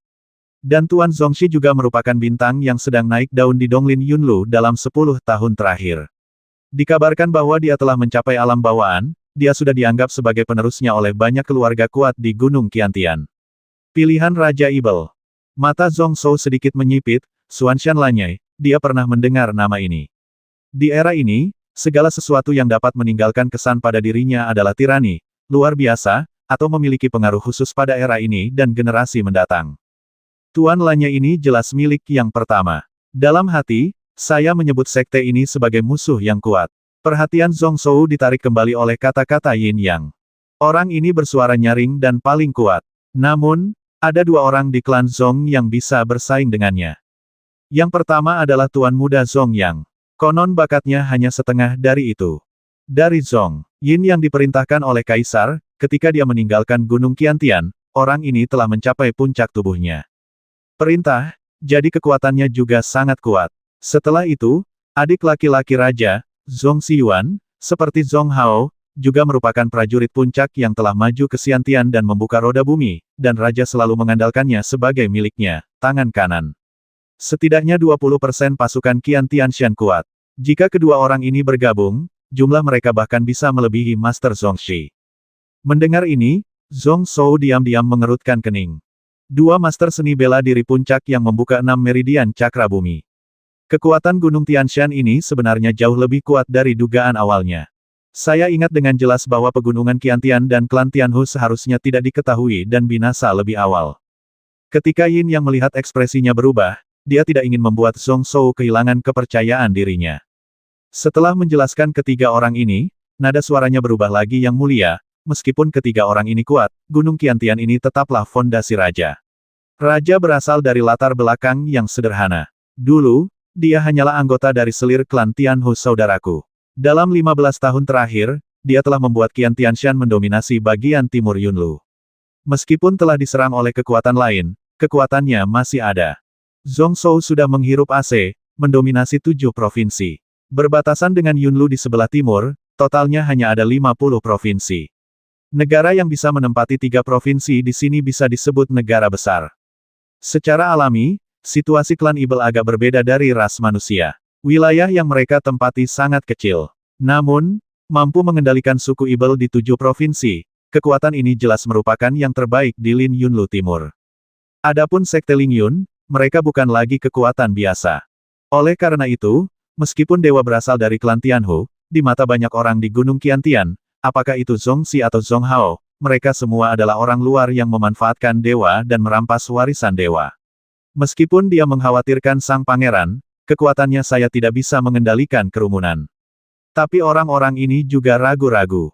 Tidak mudah untuk berhasil naik tahta. Dengan senyuman dingin, Mata Yin yang menunjukkan sedikit kedinginan, dan dia berkata dengan nada tenang jumlah klan Ibel yang melayani di bawah Raja kini telah mencapai lebih dari 4 juta, total 147 klan. Tapi keputusan sebenarnya dapat dibuat satu-satunya orang yang menjadi milik Raja Ibel adalah 4.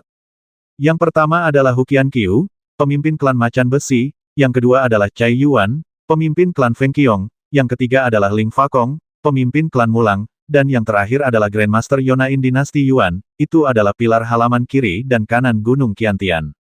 3 jenderal pertama, Qiu Wei, semuanya adalah kepala klan besar, dan yang terakhir hanya kalah dengan klan Zhong.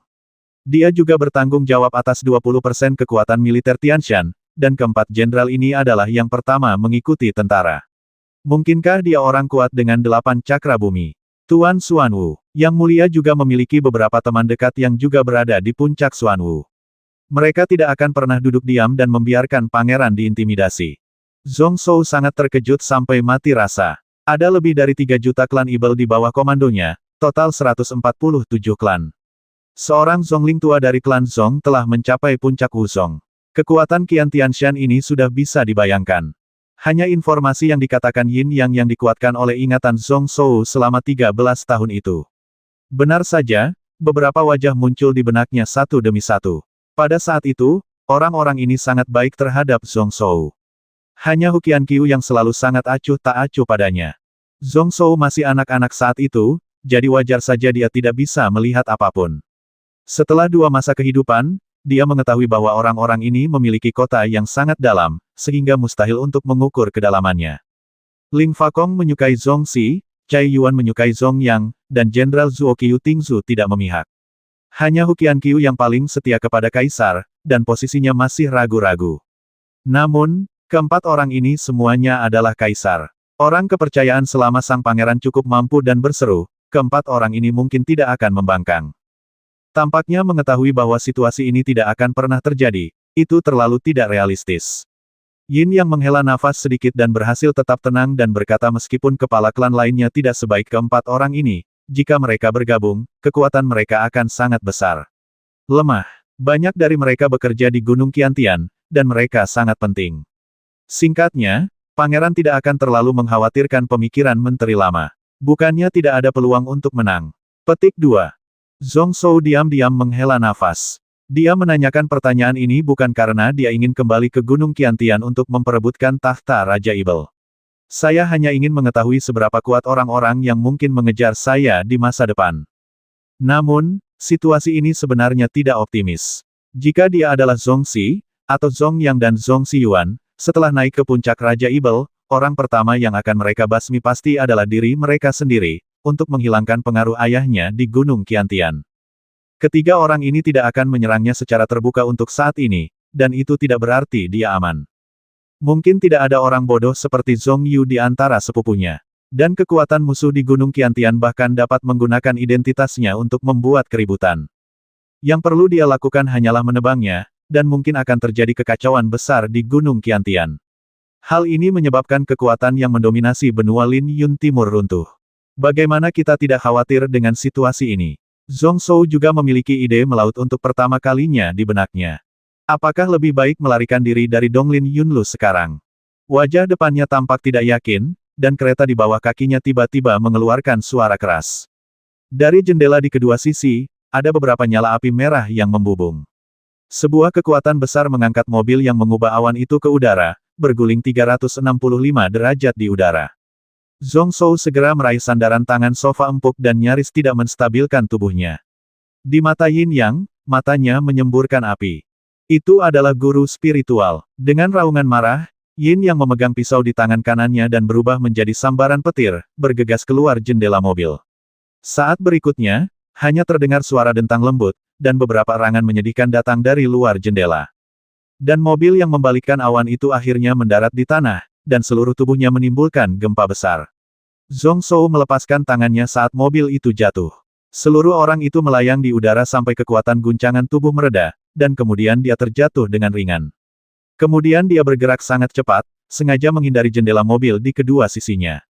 Lalu dia mengangkat meja kopi di depannya dan memblokirnya di depannya. Serangkaian tindakan yang membutuhkan waktu kurang dari 1 tarikan napas. Hampir di saat yang bersamaan, 2 angkutan dan 3 jimat menyerbu masuk dari sisi kanan jendela mobil. Itu meledak langsung di udara, dan jarum yang tak terhitung jumlahnya serta hujan es meledak ke segala arah di dalam gerbong. Separuh penuhnya dipaku di meja kopi di depan Zhong Zhou, membuat serangkaian suara ding-ding menyambar. Setelah hujan es yang seperti jarum ini, beberapa kelompok kabut hitam meledak di kedua sisi mobil yang berputar-putar. Saat itu malam, hujan turun deras, dan saya tidak bisa melihat jari-jari saya. Ketika kabut hitam memenuhi udara, semakin sulit untuk melihat apapun dalam jarak 100 kaki di sekitar kendaraan yang memutar awan itu. Alis Zhong Zhou tiba-tiba terangkat, membasmi lian-lian, orang-orang ini sangat menginginkan nyawanya. Dia tiba-tiba menggigit ujung jarinya dan menggunakan darah sebagai tinta untuk menggambar 2 tanda yang sangat sederhana di sisi mata dan telinganya. Yang satu adalah telinga dan yang lainnya adalah penglihatan. Segera, beberapa aliran udara sejuk mengalir dari langit dan bumi, dan hampir semua suara dalam jarak 50 kaki tidak dapat dilewatkan oleh Zhong Zhou. Bidang penglihatannya tiba-tiba menjadi lebih terang. Meski masih belum bisa menjangkau jauh, dia bisa dengan jelas melihat area sekitar 10 kaki di sekitarnya. Hanya terlihat 2 sosok hitam, menggunakan penutup kabut untuk diam-diam melewati jendela mobil. Namun sebelum mereka berdua bisa melihat situasi sekitar dengan jelas, 2 sinar cahaya putih terbang dari lengan baju Zhong Zhou dan menembus tenggorokan kedua pria itu. 2 pisau terbang Willow berwarna putih keperakan langsung merobek pita suara dan trakea. Kedua sosok berkulit hitam itu hanya sempat mengeluarkan suara ho, desisan yang hampir tak terdengar, dan kemudian mereka tidak bisa lagi mengeluarkan suara. Melihat Zhong Zhou melintas, ambil tubuh mereka yang lemas, lalu turunkan dengan lembut sampai mereka berada di sisi kereta. Tidak ada satu suara pun selama seluruh proses. Pupil kedua orang itu sedikit menyusut. Metode dan gerakan orang ini sebenarnya lebih canggih dari mereka. Dilihat dari usianya baru sekitar 13 tahun. Apakah dia benar-benar Pangeran Qian Tianshan yang dikabarkan tidak mampu melawan ayam? Tapi sebelum mereka menyadarinya, jari-jari Zhong Zhou menyentuh dahi mereka sedikit lebih keras. Setelah pusing beberapa saat, semua kesadaran kedua orang itu langsung menghilang. Gerakan Zhong Zhou tidak berhenti sejenak. Setelah mengambil pedang di tangan kedua orang ini, dia juga meninggalkan kereta awan. Gerakannya cepat dan gesit, seperti gerakan melompat roh rubah, dan juga diam.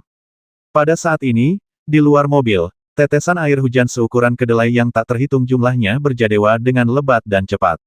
Suara berderak membuat gendang telinganya sakit, dan hampir sepenuhnya memblokir suara Yin Yang dan Chu Sue.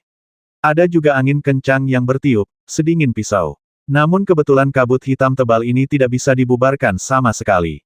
Tepat sebelum meninggalkan gerbong, Zhong Zhou menggambar 2 tanda lagi di tubuhnya, masih tertulis dengan darah, satu untuk, ikuti angin dan yang lainnya untuk, tempat berlindung dari hujan.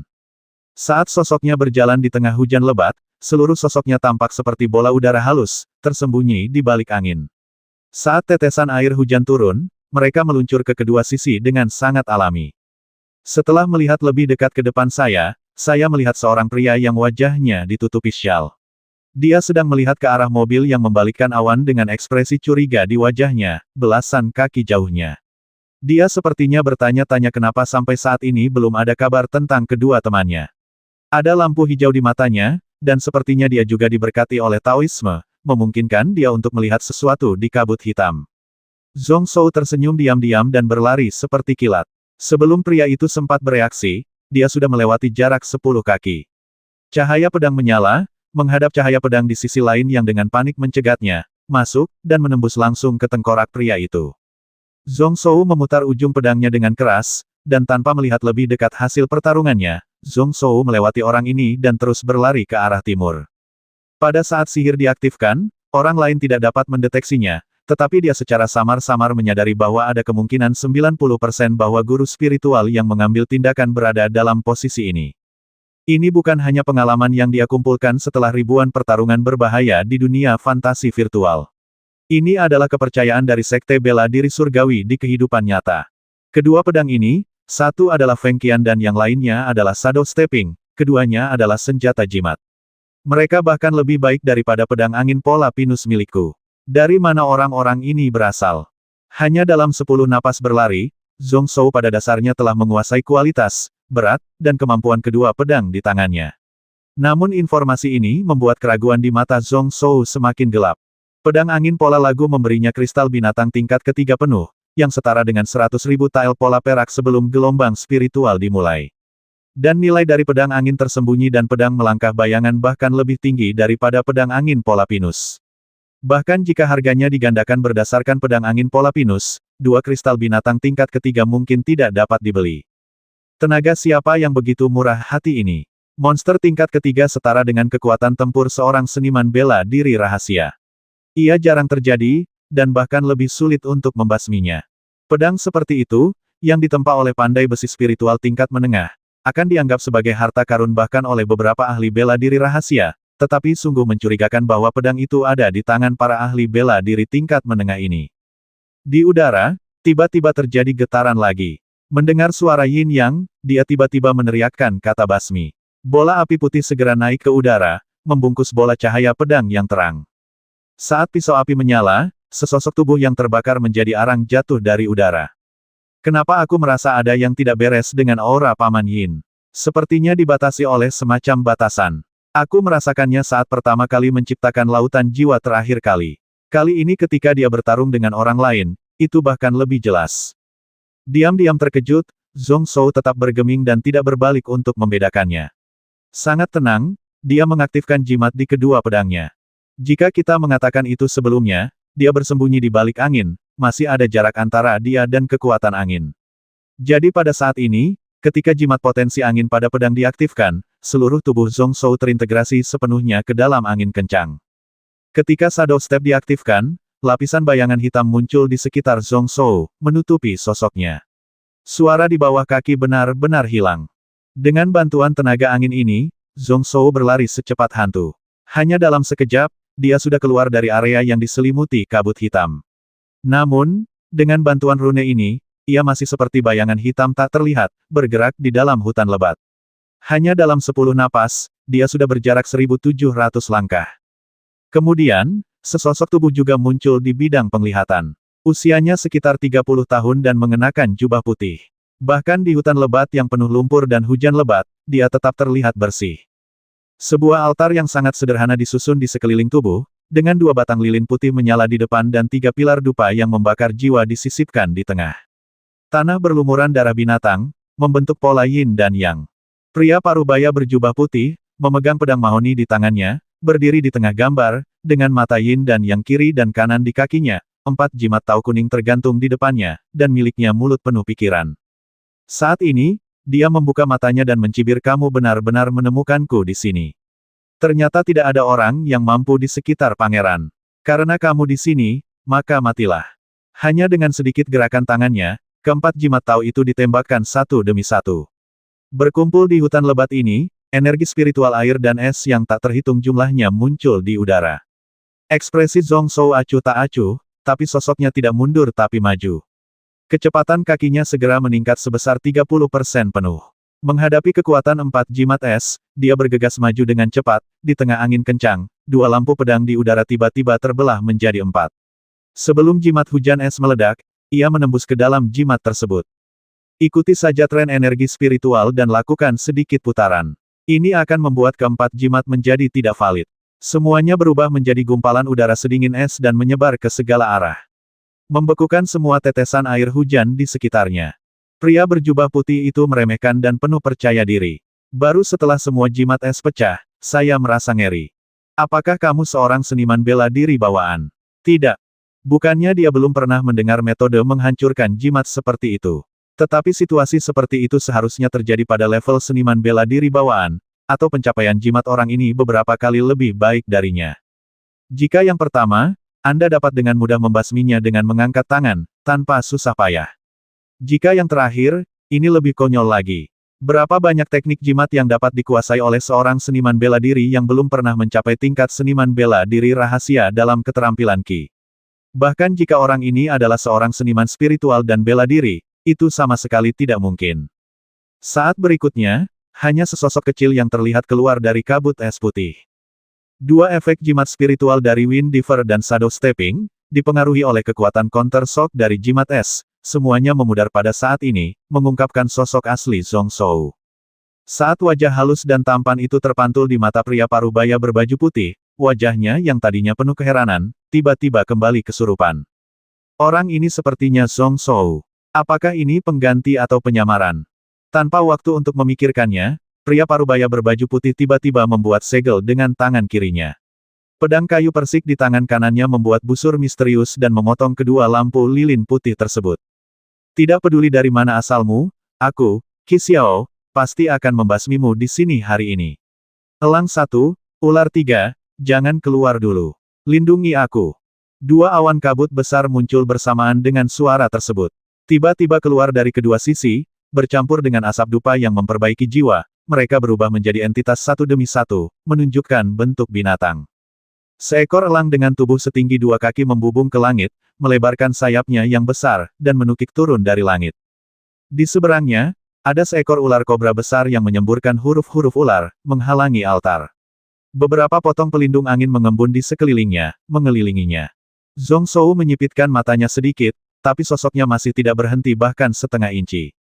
Dengan jentikan tangan kanannya, toples kayu hitam pekat di lengan bajunya langsung terlempar ke udara. Saat elang mulai menyelam, guci kayu hitam yang tidak mencolok ini meledak dengan keras.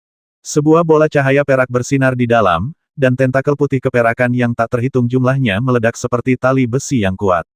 Kemudian, seperti seekor gurita, ia mengikat elang tersebut dan membungkusnya dengan erat. Zhong Zhou di tanah juga menarik napas dalam-dalam, menyesuaikan pikirannya hingga benar-benar tenang, lalu berakselerasi lagi. Meskipun kondisi fisik tubuh berurat gandanya sangat buruk, ada satu hal yang tidak dapat ditandingi oleh orang lain. Setelah dua cakra paralel dikoordinasikan untuk sementara, kekuatan ledakan tubuh tidak akan tertandingi oleh siapapun di dunia. Pedang melangkah bayangan di tangannya terlempar ke depan secara tiba-tiba, menyebabkan jeritan tajam di udara. Kemudian dengan tangan kirinya yang bebas, dengan kecepatan kilat, dia menulis jimat darah lainnya pada sisa pedang Feng Qian. Hancurkan baju besi. Cahaya dingin yang samar segera mengalir di ujung pedang Feng Qian. Zhong Zhou juga merasakan sakit menusuk yang tajam di kepalanya, dan hampir seluruh kekuatan jiwa yang tersisa tersedot, membuatnya hampir tidak sadarkan diri di tempat. Dia menggigit ujung lidahnya lagi dengan tajam, memaksa dirinya untuk mengumpulkan energinya. Niat membasmi di mata Zhong Zhou juga terakumulasi secara ekstrim. Kobra di seberang ragu-ragu sejenak, lalu menundukkan kepalanya ke samping, menghindari pedang loncatan bayangan yang melayang di udara. Namun, saat berikutnya, bola energi di bawah kaki Zhong Zhou tiba-tiba meledak, mendorong tubuhnya ke depan. Kecepatan larinya meningkat setengahnya lagi dalam sekejap. Di belakangnya, bayangan setelahnya tiba-tiba muncul. Ujung pedang Feng Qian hanya bersinar, dan menembus potongan pelindung angin itu dari tempat yang paling luar biasa, mematahkan 7 inci ular kobra, dan memakukannya dengan satu pedang. Ketika pria berkulit putih melihat ini, dia mencibir. Makhluk roh biasa akan langsung mati jika menerima pedang ini. Tapi kobra ini, sebelum kematiannya, adalah ular angin tingkat 4. Ketika dijadikan makhluk jiwa, ia turun ke tingkat kedua. Namun, sejak itu, binatang ini tidak memiliki entitas lagi, dan telah mewarisi beberapa kemampuan dari binatang roh tingkat 4. Kecuali Anda berada di dunia seni bela diri rahasia dan dapat merusak jiwanya, seni bela diri dan pedang biasa tidak dapat melukainya. Pedang pria ini sungguh luar biasa menakjubkan.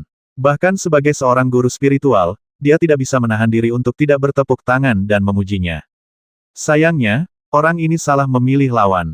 Mungkin saat berikutnya, dia akan dibuntuti dan dibasmi oleh monster jiwa ular angin ini. Sambil menggelengkan kepalanya sedikit, pria parubaya berjubah putih memandang makhluk putih keperakan di kejauhan dengan tubuh menyerupai binatang berlendir dengan penuh minat. Dia cukup tertarik dengan benda yang bisa menjebak makhluk jiwanya. Namun setelah hanya setengah napas, ekspresi gelisah digantikan oleh kepanikan. Kulitnya juga menjadi pucat, tanpa bekas darah. Aku melihat sosok kurus di depanku, dan hanya dengan sedikit goyangan pedang, monster jiwa ular angin yang kuat itu mulai runtuh dan hancur, dan tiba-tiba tampak menghilang. Kemudian seluruh tubuh ular berubah menjadi pusaran asap dan tersedot oleh ujung pedang angin tersembunyi. 10 yuan, sejumlah besar energi spiritual, jejak esensi, dan kekuatan jiwa agung dari jiwa binatang tingkat 4 mengalir ke tubuh Zhong Zhou dengan gila-gilaan. Lautan kekuatan jiwa terisi kembali, dan meridian kering dipenuhi dengan energi sejati lagi. Namun di bawah kendali Zhong Zhou, semua kekuatan jiwa dan energi batin meledak lagi, berubah menjadi kekuatan murni dan menembus ke dalam anggota tubuh dan tulangnya. Bayangan pedang itu bersinar lagi, dan setelah putaran yang aneh, cahaya pedang secepat kilat menusuk ke tengah altar dengan cara yang tidak menentu. Meskipun pria berjubah putih itu sedikit panik, gerakannya tidak panik sama sekali, dan ada sedikit kegilaan di kedalaman matanya saat ini. Kamu tidak bisa membasmiku. Dia tiba-tiba meraih ibu jari hijau di tangan kirinya, meremasnya dengan kuat, dan segera membuka lapisan dinding udara di depannya. Dua pasang lengan besar, menonjol ke depan. Segera, ratusan jimat terbang dari lengan bajunya. Tepat ketika dia hendak meledakkannya, dia mendengar tawa kekanak-kanakan dan kejam. Hancurkan baju besi, mati. Tiba-tiba, bola cahaya putih menyinari pedang, dan dalam sekejap mata, beberapa cahaya dan bayangan yang sangat kecil muncul. Sebenarnya, beberapa jimat di udara dibuka paksa satu demi satu. Kemudian bola cahaya putih ini, terbungkus dalam semburan api dan udara dingin, serta semburan energi spiritual, langsung menembus dinding udara. Cara paling langsung dan teraman untuk membasmi seorang master jiwa adalah dengan menghancurkan lautan jiwanya. Cahaya pedang menyala lagi, dan pria berjubah putih itu merasakan sedikit sakit di antara alisnya, seperti gigitan semut. Segera, rasa dingin yang menggigit melanda dirinya. Itu adalah pedang sedingin es, perasaan dingin setelah menembus jauh ke dalam otak. Mata pria berjubah putih itu perlahan-lahan menjadi terganggu. Namun pada akhirnya, seteguk kabut darah tiba-tiba keluar dari mulutnya dan menyembur ke wajah Zhong Shou. Wajah tampan King Jun tiba-tiba menunjukkan sedikit keganasan. Tapi mata kusam pria parubaya berjubah putih itu kini dipenuhi dengan sedikit rasa tidak percaya dan kebingungan. Tidak ada penyamaran, juga bukan ilusi. Anda adalah Zhong Shou, putra mahkota Qian Tianshan. Tidak, Zhong Shou yang asli seharusnya adalah orang tidak berguna yang tidak mampu melakukan apapun dalam sastra atau seni bela diri. Bagaimana Anda bisa menjadi dia? Kamu baru saja mengembangkan nafas janin dua denyut nadi dan kekuatan jiwaku hanya pada konsentrasi tingkat atas. Hehe, aku, Qi Xiao, akan kalah dari seorang anak kecil hari ini. Konyol, konyol, pria parubaya berjubah putih terus bergumam, dan setelah sekian lama, dia perlahan terdiam. Seluruh tubuh juga mulai terasa dingin. Zhong Shou menarik napas, dan pikirannya yang tegang menjadi rileks. Saat ini, beberapa simbol darah yang dia gambar di tubuhnya untuk melindunginya dari hujan dan angin semuanya hilang. Hujan deras menerpa dirinya, namun dalam sekejap, pakaiannya basah kuyup. Menggunakan metode menelan Yuan, banyak kekuatan jiwa dan esensi diserap dari orang ini. Namun, tidak ada kekuatan yang tersisa di seluruh tubuhnya, dan dia terjatuh ke belakang, berbaring telentang di lumpur, memandangi langit berbintang yang gelap. Cih, dia hanyalah seorang guru spiritual yang baru saja mencapai puncak alam pengamatan jiwa. Bahkan 3 bulan yang lalu, pertarungan dengan pedang sengit Ue, yang merupakan seorang seniman bela diri rahasia, jauh lebih sulit dibandingkan pertarungan hari ini. Pada saat itu, dengan kendali Yin Yang, Zhong Shou tidak perlu menggunakan bagian depannya secara lurus, sehingga dia mampu mencapai prestasi luar biasa dengan satu serangan. Tapi sekarang, guru spiritual alam Guanhun, yang jelas hanya satu tingkat di bawah Ue, telah membuatnya terkekang, dan dia hampir kehilangan nyawanya di sini. Namun, kekuatan tempur normal dari orang-orang yang berlatih seni spiritual dan nyanyian jauh lebih rendah daripada ahli seni bela diri. Tapi begitu ada persiapan yang cukup, jimat altar, dan pengawal serta dukungan terbaik, kekuatannya bisa segera meningkat beberapa kali lipat, jauh melampaui apa yang bisa ditangani oleh pejuang dengan level yang sama. Inilah yang terjadi pada pria yang menyebut dirinya Qi Xiao. Dengan dua makhluk jiwa tingkat kedua, kekuatan mereka tidak jauh lebih lemah dari Fierce Sword Ue. Namun, meski pertarungan ini berbahaya, dia tetap tidak memaksakan kartu truf terakhirnya. Setelah otot-otot yang berkedut sedikit tenang, Zhong Shou meletakkan jimat daun willow di manset kiri, yang hanya menunjukkan sedikit cahaya dingin, kembali ke lengan baju, dan berdiri dengan dukungan. Dia berencana untuk menghantam tanah dengan pedangnya, tetapi begitu dia berdiri, pedang angin tersembunyi di tangannya segera runtuh menjadi pecahan yang tak terhitung jumlahnya, menyebabkan Zhong Shou hampir jatuh lagi. Ternyata pedang jimat ini hanyalah produk cacat. Bagaimana orang-orang ini bisa begitu kaya? Tapi suasana hatinya sama sekali tidak santai, meskipun pedang ini rusak. Namun di balik para pembasmi ini, pasti ada pemalsu spiritual tingkat tinggi. Atau mungkin mereka memiliki hubungan khusus dengan toko baju besi yang menjual senjata jimat. Kalian harus tahu bahwa di benua Linyun Timur ini, bahkan prajurit jimat yang cacat pun bukanlah sesuatu yang bisa dibeli oleh orang biasa. Berjalan ke altar Yin Yang, Zhong Shou tanpa basa-basi mengeluarkan semua yang ada pada pria parubaya berjubah putih itu. Ratusan jimat spiritual itu semuanya bermutu tinggi, dan lebih dari 20 di antaranya jelas berasal dari tangan guru spiritual alam perjalanan malam. Pedang mahoni itu juga berumur 300 tahun. Zhong Shou secara alami tidak sopan. Lalu ada bagasi orang ini, yang secara mengejutkan berisi beberapa pil bergizi spiritual yang khusus digunakan untuk mengobati luka jiwa. Ada sekitar 50 pil dalam botol porselen, ditambah beberapa botol dan toples, yang biasa digunakan oleh para guru spiritual, ada juga banyak kristal binatang tingkat pertama dan kedua. Selain itu, ada juga binatang jiwa tingkat ketiga yang masih tersegel.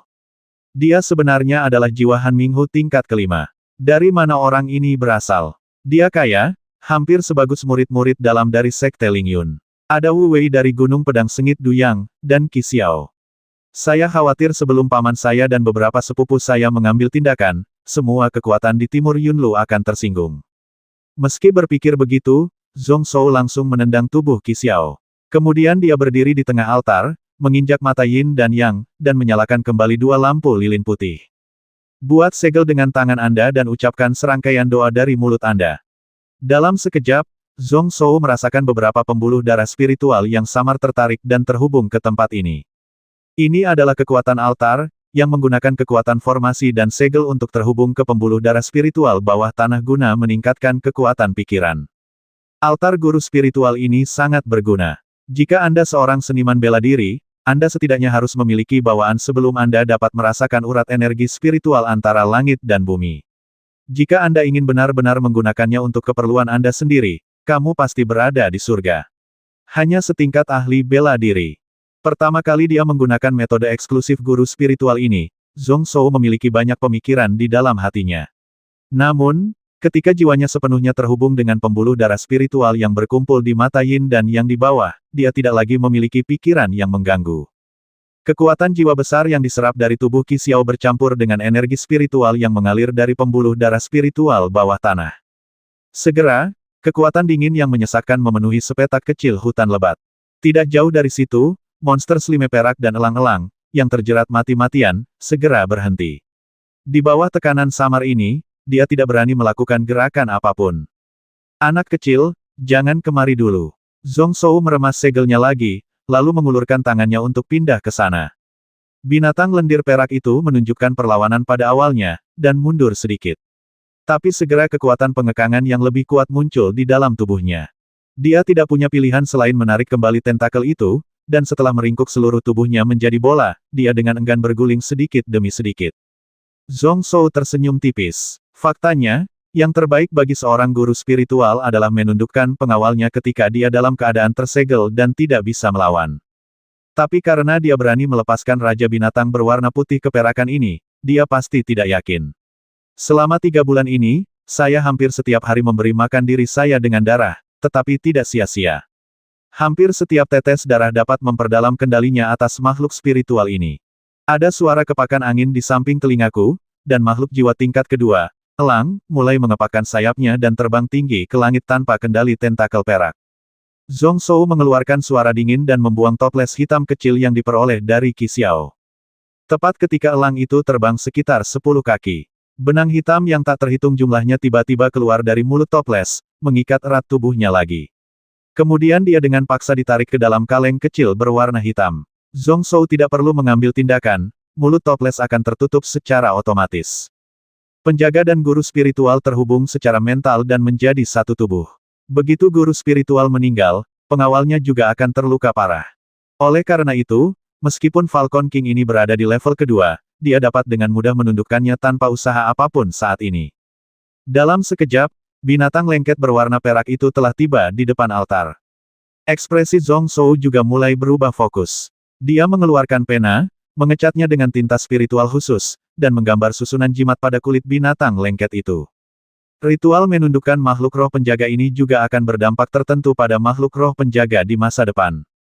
Secara umum, saat menundukkan makhluk roh, semakin kuat kekuatan roh yang ditampilkan, semakin setia pula makhluk roh tersebut. Meskipun dia tidak berada di alam nyata saat ini, jiwanya sangat murni. Esensi kekuatan jiwa yang diekstraksi dari tubuh Qi Xiao digunakan dengan sia-sia tanpa peduli pada saat ini.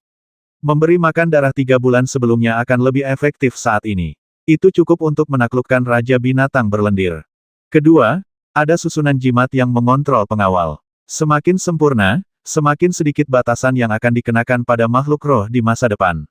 Dan beberapa rune khusus dapat mendorong evolusi makhluk roh penjaga. Di zaman sekarang belum ada konsep seperti itu.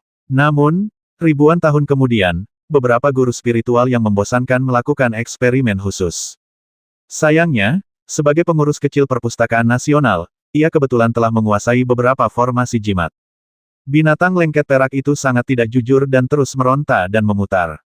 Sekitar seperempat dari gambarnya, dia tidak tahu apakah dia merasa bahwa susunan jimat ini bermanfaat baginya, tetapi dia menunjukkan ekspresi yang sangat nyaman dan membiarkan Zhong Shou menulis dan menggambar di atasnya. Ketika selesai, seluruh formasi jimat secara bertahap memudar. Tinta spiritual ini, yang sebagian besar terdiri dari darah Zhong Shou, cinnabar, bubuk batu spiritual, dan jus rumput hitam berusia ribuan tahun, secara bertahap akan menembus ke dalam kulit binatang spiritual itu dalam 3 bulan ke depan. Perlahan menembus ke dalam inti kristal. Hanya dengan begitu ia dapat dianggap sebagai makhluk roh penjaga sejati. 40.